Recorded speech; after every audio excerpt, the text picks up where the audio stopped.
Shalom semua. Shalom. Puji Tuhan. Wajahnya cerah-cerah hari ini.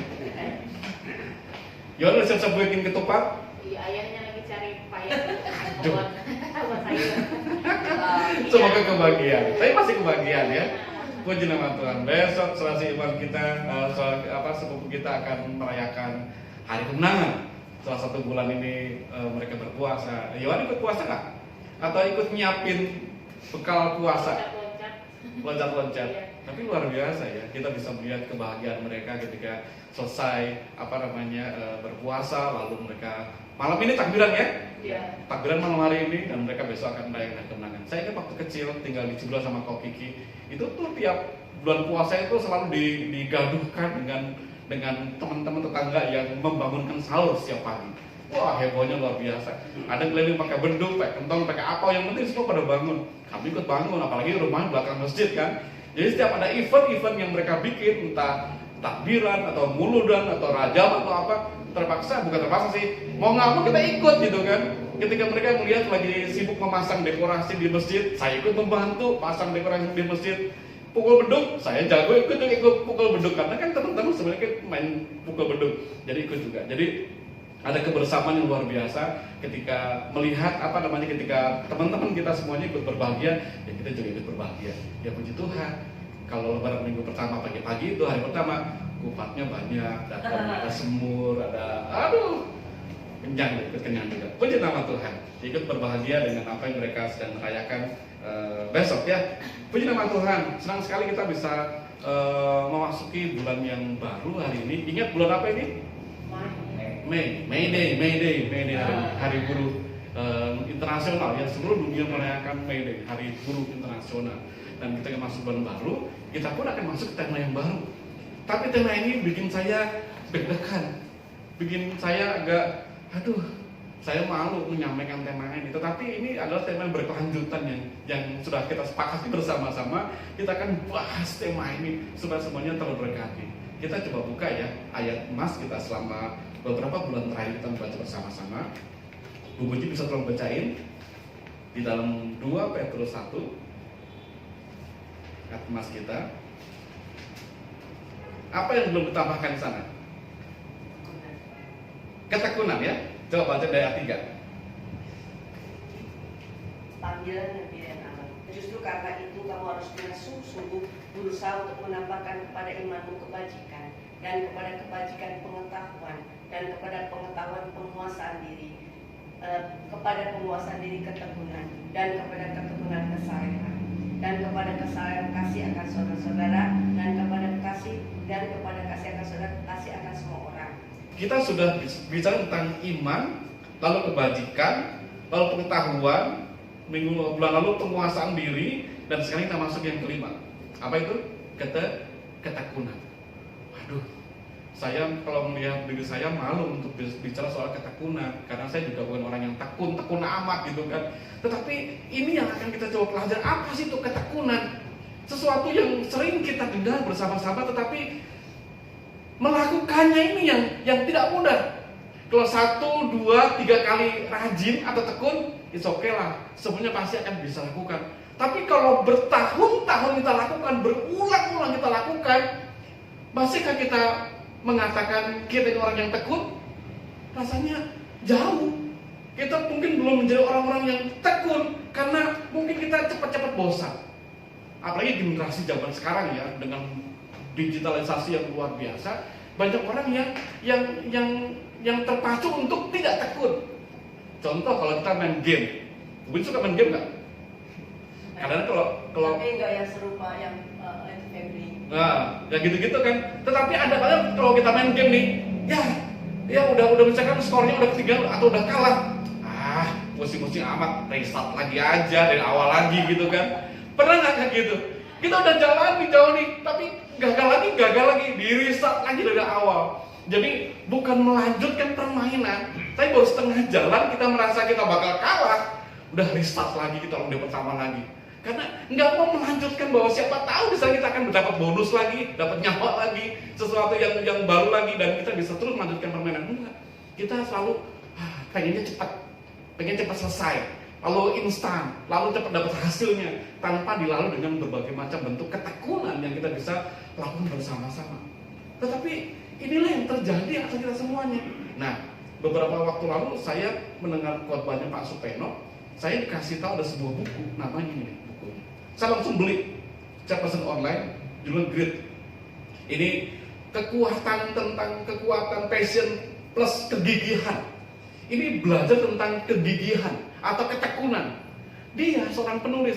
Nah, ceritanya dia ini adalah papahnya itu imigran dari Cina, pindah ke Amerika. Jadi sejak kecil mereka tinggal di Amerika. Papanya tuh ngaduk cat di pabrik cat Dupont.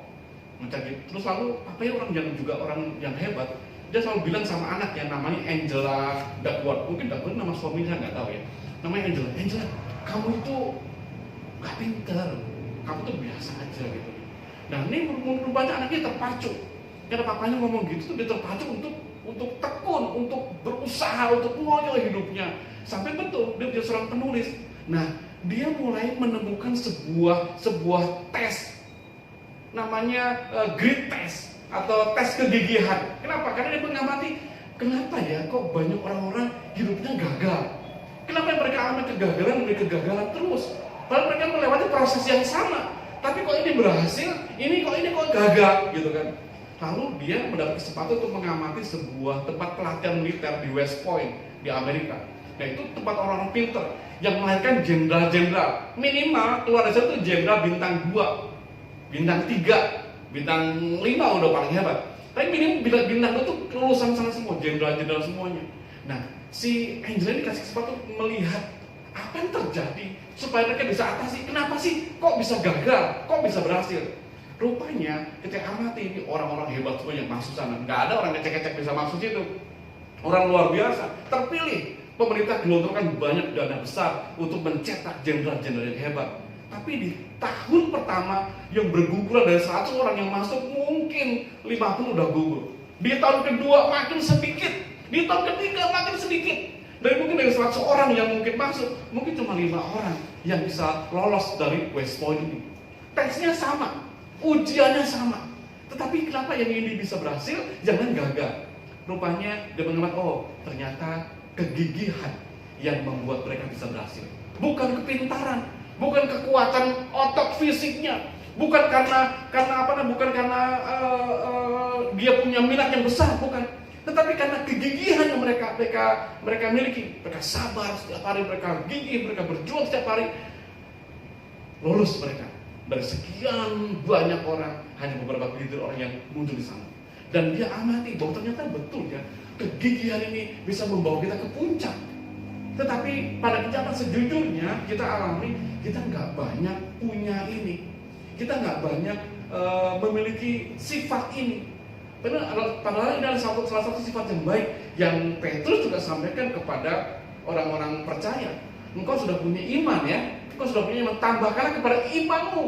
Kepada imanmu, artinya apa? Kita udah punya yang dianugerahi Tuhan, iman bagi kita masing-masing. Tetapi dalam kita punya iman ini, ada beberapa elemen-elemen yang mungkin kita tambahkan.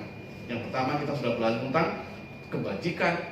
Kita menambahkan lagi pada iman kita pengetahuan, penguasaan diri. Dan sekarang kita belajar untuk menambahkan kepada iman kita itu ada ketekunan. Siapa yang sudah punya iman? Sudah punya iman? Semua sudah punya iman. Tetapi imannya nggak cukup. Tambahin kepada iman kita. Apa salah satunya poinnya adalah yang kita kali ini belajar adalah tentang ketekunan. Ada sebuah ayat berkata Lukas 18 ayat yang kedua tentang seorang perempuan yang terus mengetuk pintu rumah hakim yang tidak benar dikatakan. Lukas 18 ayat 2 sampai 8. Kata Tuhan, camkanlah apa yang dikatakan hakim yang mengalami itu. Tidakkah Allah akan membenarkan orang-orang pilihannya yang siang malam berseru kepadanya, dan adakah yang mengulur-ulur waktu sebelum menolong mereka? Seorang hakim yang gak takut kepada siapapun, bahkan kepada Allah. Itu suatu hari ketika ada orang yang tiap hari mengetuk pintu rumahnya, hakim tolong bel aku. Hakim menolak. Besok datang lagi, ketok lagi. Besok datang ketok lagi. Terus setiap hari. Hakim ini akhirnya daripada pusing, daripada nanti dia terus mengetok pintu dan mengganggu, dan dia nanti menyerang aku, udahlah aku bela aja hakim. Yesus berikan sebuah perumpamaan tentang sebuah kata yang bernama ketekunan, dengan sebuah ilustrasi yang sederhana. Bagaimana ada seorang perempuan yang terus meminta kepada hakim untuk membela haknya dengan tidak pernah berputus asa, dan pada akhirnya dia bisa dibenarkan dan dimenangkan. Terima kasih. Seberapa banyak di antara kita yang punya ketekunan sehebat ini, sebesar ini, seperti si perempuan tadi. Ini luar biasa, terima kasih. Bagaimana orang berusaha begitu kuat dan dia berhasil. Tapi sejujurnya tidak banyak orang yang bisa melakukannya. Mungkin ada yang berkata, Pak, saya udah Kak perempuan itu, Pak. Saya udah bertahun-tahun, Pak, berusaha. Saya udah bertahun-tahun juga berteriak sama Tuhan. Saya udah bertahun-tahun juga bertekun dalam sesuatu yang saya inginkan. Tapi kok nggak berhasil? Kok nggak ada sesuatu yang membuahkan yang saya harapkan ya? Kok gitu-gitu aja? Kok nggak ada gerakan sesuatu yang membuat saya akhirnya saya mendapatkan apa yang saya rindukan dalam ketekunan? Kenapa ya? Terima kasih. Saya juga belajar ya tentang hal ini. Semoga ini juga bisa memacu saya juga untuk kita juga bisa sama-sama belajar. Bukan berarti kalau saya udah khotbah ini saya sudah berhasil. Belum. Saya juga sedang berusaha untuk bisa sama seperti saudara dalam pergumulan masing-masing. Hilang ketekunan salah satunya, supaya kita bisa mencapai apa yang kita harapkan. Setiap saudara pasti punya harapan, bukan? Ada punya keinginan, bukan? Ada kerinduan besar. Aduh, saya ingin suatu hari seperti ini. Saya ingin suatu hari saya mencapai itu. Saya ingin suatu hari saya pengen memiliki ini. Dan lain sebagainya. Bentuknya mungkin macam-macam. Masing-masing berbeda-beda. Tetapi kita harus melalui proses yang cukup panjang untuk sampai ke arah sana gitu kan. Berbagai macam cara sudah kita coba. Tetapi mari kita lihat di dalam ketekunan yang Tuhan kasih buat kita. Tuhan, kita udah tahu banyak tentang ketekunan. Tapi gimana caranya supaya kita bisa melakukan ketekunan tersebut? Di awal saya katakan kalau sekali, 2 kali, 3 kali, 4 kali itu masih oke. Tapi kalau udah berulang-ulang bertahun-tahun kita lakukan, apakah itu bisa kita lakukan? Ini menjadi sebuah pertanyaan besar untuk kita masing-masing. Yang pertama, yang perlu kita tambahkan selain tadi iman, ditambahkan ketekunan. Sekarang kalau kita punya ketekunan, apa yang perlu kita tambahkan dalam ketekunan kita? Yang pertama, kita masih punya hikmat. Kita masih punya hikmat. Terima kasih. Dalam Amsal 19 ayat yang kedua berkata demikian. Tanpa pengetahuan, kerajinan pun tidak baik. Orang yang tergesa-gesa akan salah langkah. Tanpa pengetahuan, kerajinan pun tidak baik. Artinya apa? Di dalam ketekunan kita masih punya strategi, kita masih punya hikmat, kita punya rencana yang besar untuk bisa mencapai tersebut. Contoh yang paling gampang tentang Yakub. Teman-teman tahu tentang Yakub ya? Yakub seorang yang pintar, yang punya rencana besar, yang punya strategi yang luar biasa dalam dia melakukan sesuatu. Suatu hari dia melamar anaknya Laban. Tapi Laban bilang, boleh, kamu akan dapat Rahel, tapi kamu harus mengembangkan ternak ini. Lalu dia bekerja luar biasa dan dia berhasil. Lalu dia minta haknya, Pak, sekarang bagianku mana? Aku juga akan berumah tangga. Aku perlu ternak untuk aku gembala untuk menghidupi rumah tanggaku. Ya udah, kamu boleh punya ternak, tapi dengan cara nih, ada domba aku pisahkan untuk kamu nantinya. Caranya begini. Si Laban ini orangnya licik sekali. Nanti kalau kamu punya domba atau kambing yang warnanya belang-belang, itu punya kamu. Tapi yang punya aku yang putih bersih mulus itu punya aku, kata Laban. Nah, zaman dulu semua domba itu kebanyakan warnanya apa? Putih. Mungkin nggak domba putih dengan putih punya anak belang? Kayaknya secara genetik kan nggak mungkin. Dan si Yakub dikasih kesempatan untuk memiliki harta kekayaannya dengan cara apa? Dengan cara dilicikin sama mertuanya. Boleh, kamu akan dapatkan kambing domba kalau kambing domba yang sekarang kamu pelihara ini melahirkan anak yang belang-belang, itu kan jadi punya kamu. Terima kasih. Secara logika, secara manusia, setekun apapun seseorang, nggak akan pernah bisa menghasilkan domba yang dari dua yang warnanya putih-putih semuanya tiba-tiba punya anak yang belang-belang. Nggak mungkin. Tetapi si Yakub ini mulai berpikir, dia berencana, dia bikin strategi gimana caranya supaya punya anak domba yang kulitnya, yang bulunya belang-belang. Dulu belum ada rekayasa genetika loh. Sekarang ada cloning, sudah banyak ya. Kita anjing mati saking sayangnya, kita ambil selnya di cloning, lahirlah anjing yang baru yang persis seperti anjing kita yang mati. Bisa. Tapi zaman dulu belum ada cloning.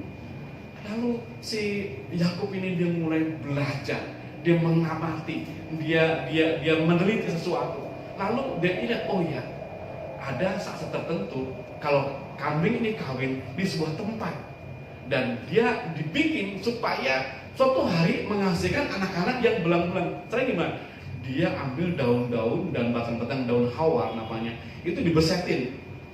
Kalau dulu warnanya hijau semuanya, daunnya itu dibeset kulitnya jadi belang-belang. Ada yang putih, ada yang gelap, ada yang apa gitu kan. Pokoknya itu pakarnya belang. Jadi dimanapun dia berada, si kambing ini solidnya belang. Kesana belang, kesana belang. Lagi kawin juga belang gitu kan. Terus kasih sampai suatu hari ketika kambingnya ini mulai hamil, lalu lahir anaknya belang-belang. Dan semua hampir kebanyakan belang anaknya. Ini sesuatu bentuk yang belum sebuah terobosan yang nggak pernah ditemukan orang sebelumnya. Dan Yakub berhasil. Dari mana? Dia punya hikmah, dia punya strategi, dia punya cara dan berhasil dalam rencananya. Dari mana? Bukan sekedar tekun. Dia udah tekun sebelumnya, dia udah hebat sebelumnya. Tetapi hikmah yang dia punya itu menghasilkan sesuatu yang besar, yang lebih dahsyat daripada yang nggak pernah terbayangkan. Si Laban mertuanya dia cuma geleng-geleng kepala. Dia cuma mendapatkan keturunan kambing domba putih yang lemah, yang nggak sehat, yang nggak baik. Tetapi Yakub memperoleh keturunan kambing domba yang belang-belang, yang lebih sehat, lebih gemuk. Dari mana dia bisa dapatkan? Bukan sekedar ketekunan. Karena Amsal berkata, tanpa pengetahuan, kerajinan pun menjadi tidak baik. Terima kasih. Mari kita belajar. Oh ya Tuhan, saya sudah belajar tekun. Sekarang saya mau belajar untuk berpengetahuan, belajar banyak, supaya saya bisa mengembangkan diri saya. Seperti apa? Nah, terima kasih. Ini yang poin pertama yang kita perlu miliki, yaitu hikmah. Kita punya rencana dan strategi untuk kita bisa bertekun dalam segala sesuatu yang kita akan lakukan selama ini. Yang kedua, kreativitas. Kita juga perlu punya kreativitas yang besar.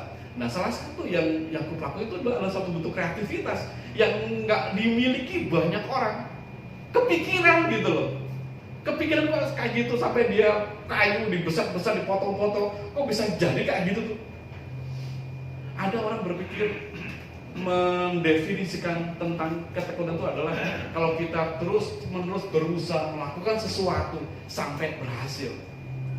Tetapi ada orang bijak juga berkata, kalau kita lakukan hal yang sama setiap hari, tapi untuk menginginkan hasil yang berbeda, rasanya kok nggak mungkin ya. Lakukan hal yang sama tiap hari, tapi pengen dapat hasil yang berbeda, rasanya nggak mungkin gitu kan. Tapi kreativitas itu membuat kita melakukan sesuatu, walaupun hari nggak berhasil, kita coba cara yang baru. Terus lakukan, kalau nggak berhasil, lakukan hal yang lain. Bikin berbagai macam cara sampai ujungnya apa? Berhasil ujungnya. Ujungnya harusnya berhasil, tapi lakukan hal yang sama, tiap hari sama, untuk mengharapkan hasil yang berbeda, itu tentu nggak akan pernah bisa berhasil. Terima kasih. Kita belajar banyak, saya belajar banyak, saya juga akan banyak kekurangan. Saya selalu ngobrol sama Yola, kayaknya saya kalau bisnis ya nggak mulu deh, setahun 2 tahun selesai, 5 tahun 6 tahun selesai gitu kan. Aduh, kok gini apa saya udah nggak bakat gitu ya, nggak bakat bisnis ya. Jualan pernah, keliling-keliling market pernah juga gitu kan, bikin baju pernah, bikin kaos pernah, apapun coba kita mau bikin reklame pernah, ngecat gedung-gedung juga pernah, dari mulai puncak sampai ke Depok saya lakukan. Tapi nggak bisa berlangsung lama gitu kan. Selalu beberapa waktu kemudian selesai, beberapa waktu kemudian selesai. Terima kasih, butuh sesuatu yang berbeda, mungkin inovasi yang kita lakukan. Kembali tentang kreativitas, di awal sebelum pertengahan tahun yang lalu, saya diskus sama teman-teman kita di sini yang anak muda. Rasanya di gereja ini mungkin masa saya udah selesai kali ya, ide saya udah mentok kali ya untuk harus bagaimana gitu kan. Saya perlu sumbangsaran anak muda untuk membantu, untuk mengembangkan pelayanan kita. Harus bagaimana, gerakannya harus bagaimana. Makanya saya ajak Endik, ajak Ocha, ajak Wakti, lalu salah satu buku juga saya libatkan juga sebagai salah satu orang tua untuk bisa membantu kita dari sisi orang tua dan dari sisi anak muda. Karena generasi kita udah beda, gitu kan. Cara berpikir kita udah beda. Ayo lakukan sesuatu untuk gereja ini, untuk kita bisa berinovasi, untuk buat sebuah gerakan-gerakan baru yang bisa menjangkau banyak orang.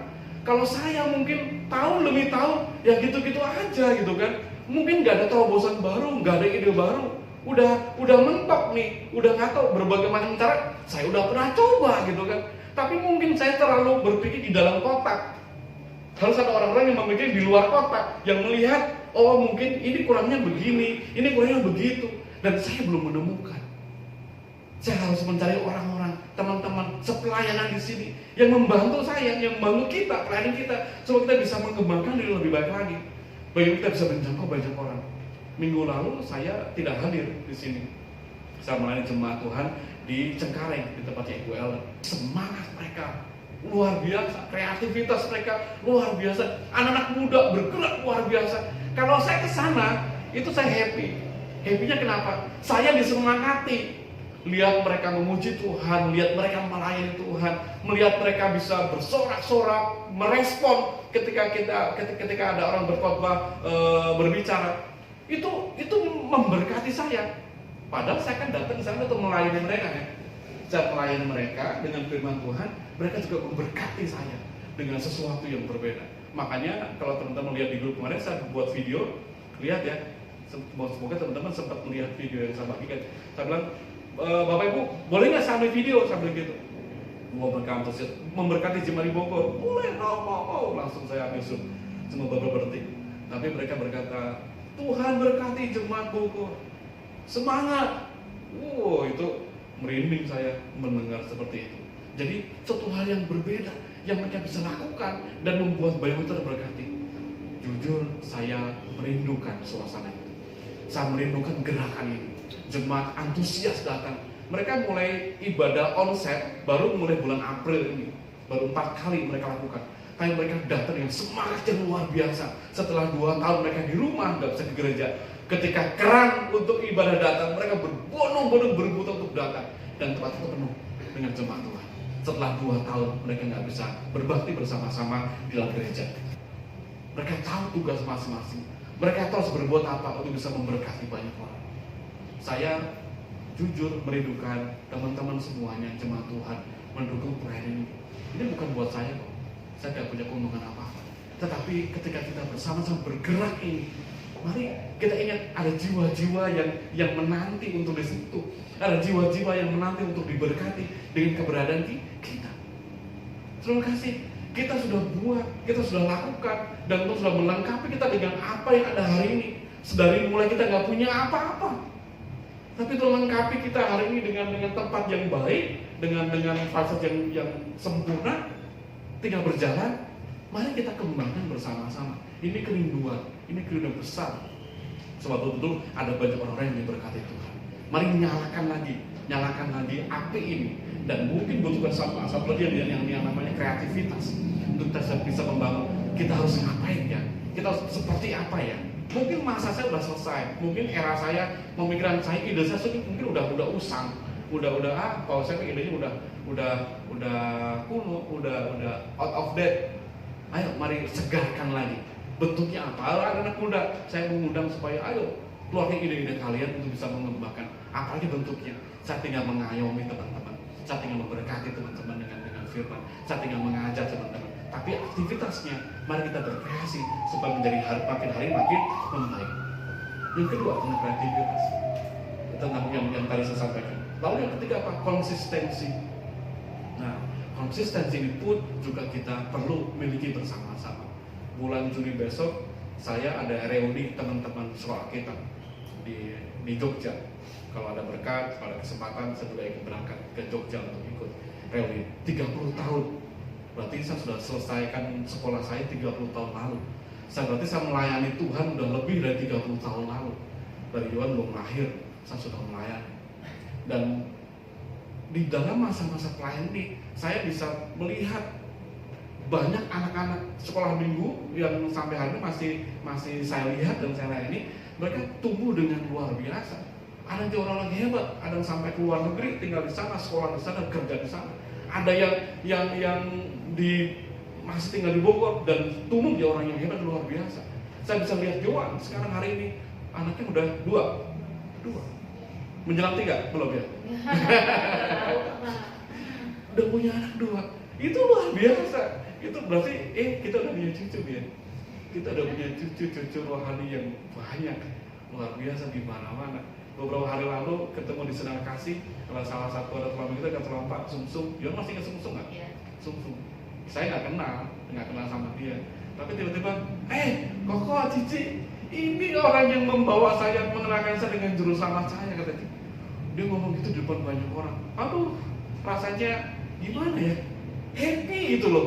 Bisa membawa mereka untuk bisa mengenal Tuhan.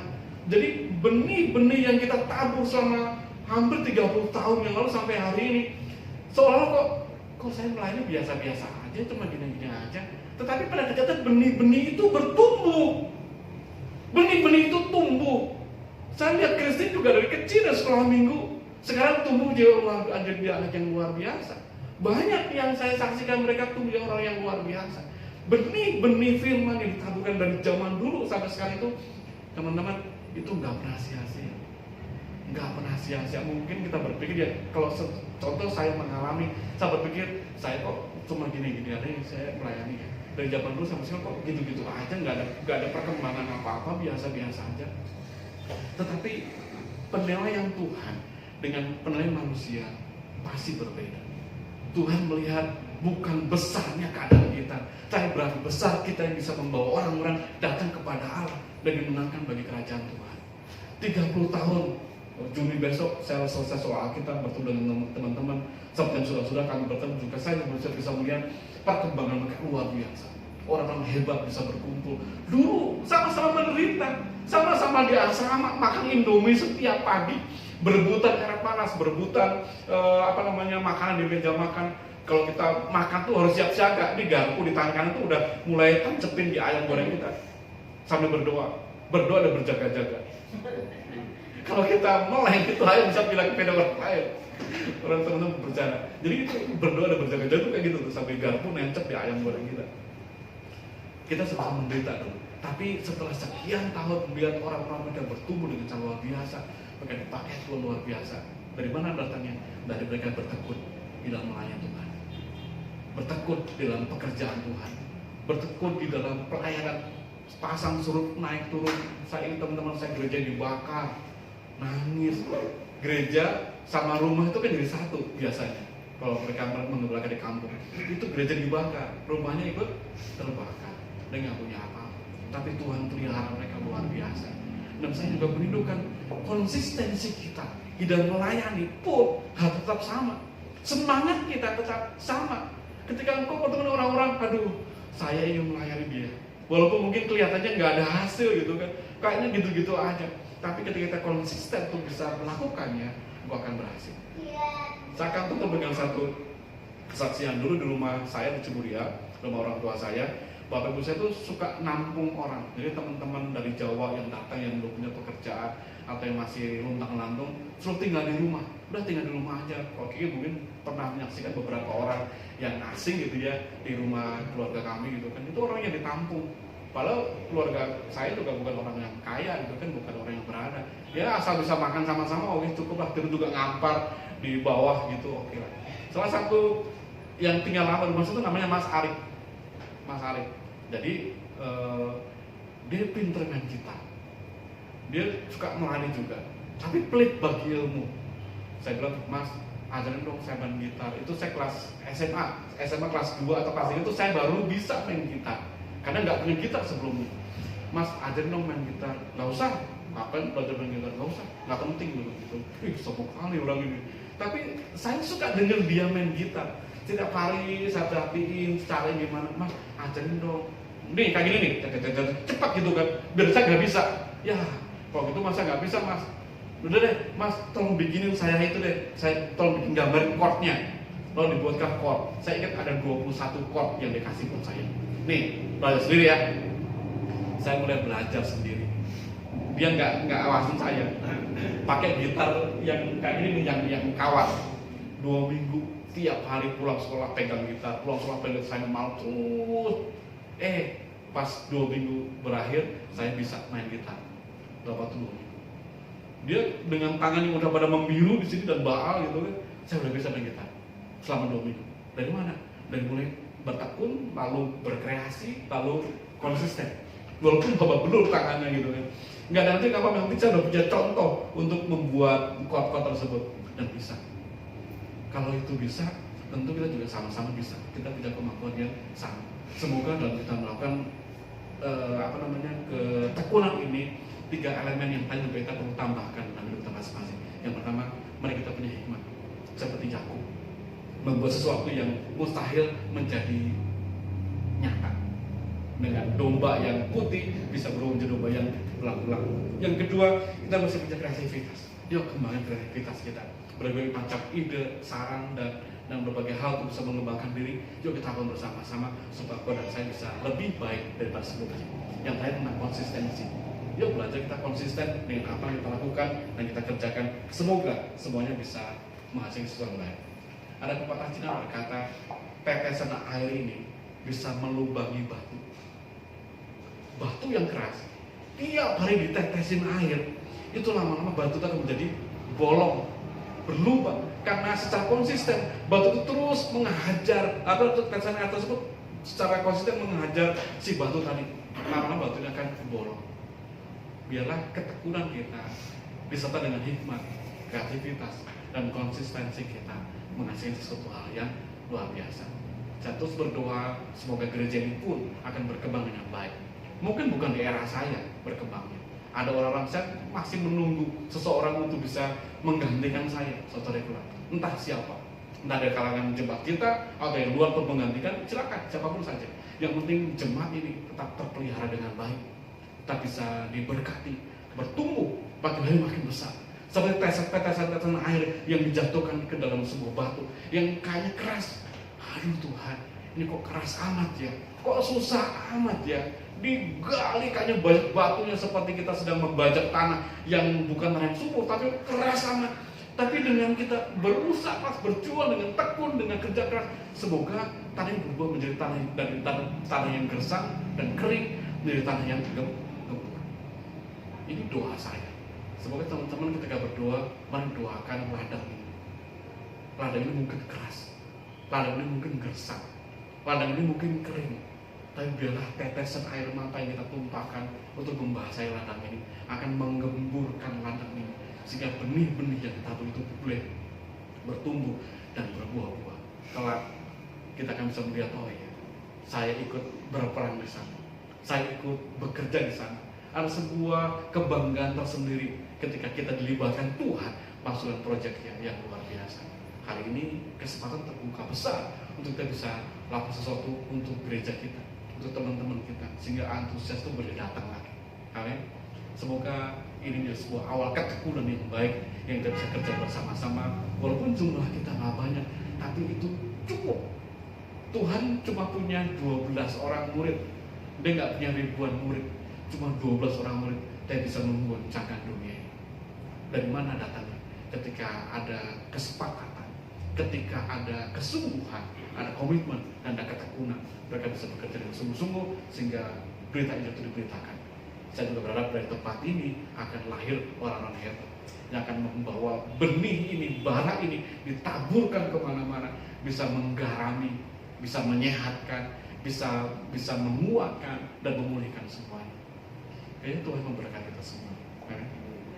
Kita akan siapkan hati untuk terima perjamuan kudus pagi ini. Ingat cintanya, ingat kasihnya Tuhan. Biarlah apa yang kami dengar boleh bertumbuh dan berbuah-buah. Kami belajar tentang ketekunan. Tuhan menolong kami masing-masing Tuhan, agar kami lebih tekun daripada sebelumnya. Di dalam ketekunan kami juga memiliki hikmat, punya kreativitas, dan punya konsistensi dalam kami menjalankannya Tuhan, sehingga ada hasil yang baik yang boleh kami capai bersama-sama di dalam kerinduan kami ya Tuhan. Bapak surga, terima kasih yang Roh Kudus bakal menolong kami menerjemahkan apa yang kami dengar, baik kami yang di sini maupun yang di rumah yang menyaksikan tayangan berikutnya Tuhan. Tuhan memberkati mereka semuanya supaya letupan semangat baru, api Roh itu akan menyala-nyala dalam setiap hati kami masing-masing Tuhan. Kami mampu bergerak untuk mengerjakan bagian kami di dalam kerajaan surga, dan nama Tuhan akan dipuji dan dimuliakan. Kami akan ambil bagian perjamuan Tuhan pada pagi hari ini. Tuhan, kuduskan kami dan sucikan kami sebagai yang layak ambil bagian dalam perjamuan Tuhan. Ketika kami mengambil roti dan anggur ini, kami memandang salib Tuhan, kami memandang pengorbanan Tuhan yang besar atas kami semuanya, dan kami boleh mempermuliakan nama Tuhan. Terima kasih, inilah tubuh Tuhan. Mari dengarkan firman Tuhan bersama-sama. Sebab apa yang telah kuteruskan kepadamu telah aku terima dari Tuhan, yaitu bahwa Tuhan Yesus pada malam waktu ia diserahkan mengambil roti, dan setelah itu ia mengucap syukur atasnya, ia memecah-mecahkannya dan berkata, inilah tubuhku yang diserahkan bagi kamu, perbuatlah ini menjadi peringatan akan aku. Ketika engkau dan saya mengangkat roti ini, pandanglah ini adalah tubuh Tuhan yang dipecah-pecahkan, bukan sekedar roti biasa, tapi inilah tubuh Tuhan, di mana di sana ada dosa kita, ada kutuk yang dia tanggung, yang dipecah-pecahkan buat engkau dan saya. Terima kasih engkau percaya inilah tubuh Tuhan. Mari kita pecahkan dan kita makan bersama-sama dalam nama Tuhan.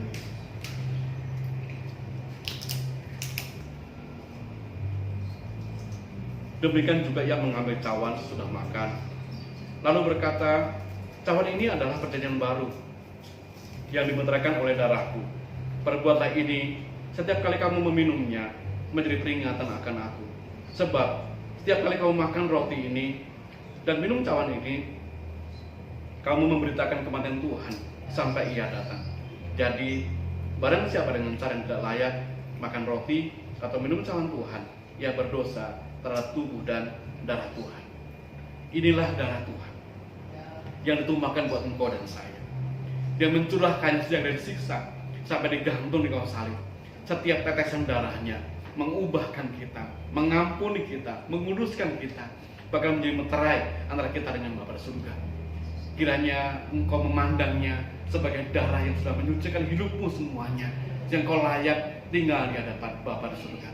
Engkau percaya dengan darah Tuhan? Mari kita minum bersama-sama, katakan dalam nama Tuhan Yesus.